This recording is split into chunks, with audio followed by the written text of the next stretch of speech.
Hey guys, so I have another vintage Coach bag unboxing to share with you today. So I'll go ahead and reveal the bag. So here we have a vintage Coach pocket purse. The box even has the bag information. So like I mentioned, it's a pocket purse. The style number is 9755 and the color is British tan. And it was made in Turkey in the year 1996. And as you can see, it's still in new with tags condition, so it doesn't look like it was ever used, and it's just a beautiful bag. It also comes with the matching hang tag, and it also comes with a shoulder strap, so you can attach the strap to the sides of the bag like so. Or you could just wear the bag as a clutch or just carry it as a clutch. So you've got those two options. Here's the shoulder strap attached to the bag. So it is kind of a versatile bag. You could wear it those two ways. Yeah, I'll go ahead and show you more of the bag now.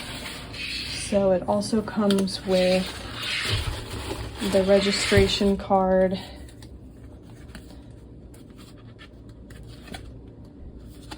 And it also comes with this little booklet. So obviously it was nicely preserved over the years. And it also comes with the Coach tissue paper.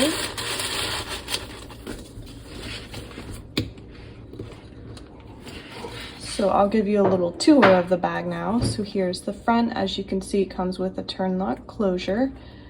And when we open it, it does have a slip pocket here in the front under this front flap. And then it's also, here's what the side looks like. And then here's the back. And the back also comes with a slip pocket. So lots of pockets on this guy. And then when we open the bag, I'll show you the interior so you can kind of get an idea of the size of the bag. So here's the inside, and then it does have this back slip pocket as well. And then of course it's got the creed. So you can see that the bag is authentic. So that's the beautiful pocket purse. Not bad for a 26-year-old bag. And it's just in incredible condition. So if you wanted to look at this bag, it is available right now in our Etsy shop. So I will of course link it below in the description box if you wanted to check it out. But otherwise, thanks for watching, and I'll see you guys next time.